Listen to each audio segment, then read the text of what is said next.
Daily Bible word தமிழுக்கு அன்புடன் வரவேற்கிறோம். இன்று ஜனவரி 17, 2026. பொதுக்காலம் முதல் வாரம், சனி. நேர்மையாளர்களை அல்ல, பாவிகளையே அழைக்க வந்தேன். மார்க் எழுதிய தூய நற்செய்தியிலிருந்து வாசகம். அதிகாரம் 2.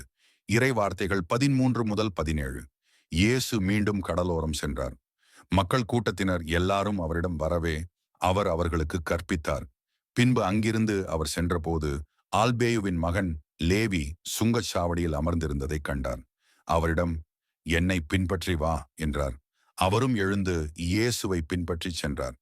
பின்பு அவருடைய வீட்டில் பந்தி அமர்ந்திருந்த போது வரி தண்டுபவர்கள், பாவிகளாகிய பலர் இயேசுவோடும் அவருடைய சீடரோடும் விருந்துண்டனர்.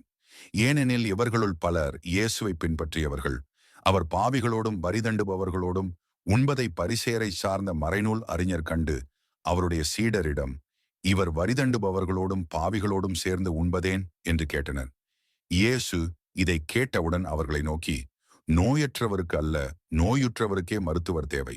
நேர்மையாளர்களை அல்ல, பாவிகளையே அழைக்க வந்தேன் என்றார். இது ஆண்டவரின் அருள்வாக்கு. இறைவா, உமக்கு நன்றி. தினசரி நற்செய்தி வார்த்தைகளுக்கு daily Bible words Tamil channel subscribe பண்ணுங்க. இந்த வீடியோவை லைக் செய்யவும், ஆமேன் என்ற வார்த்தையை பதிவு செய்யவும் மற்றும் உங்கள் நண்பர்கள் மற்றும் குடும்பத்தினருடன் பகிர்ந்து கொள்ளுங்கள். கடவுள் உங்களை ஆசீர்வதிப்பாராக. ஆமேன்.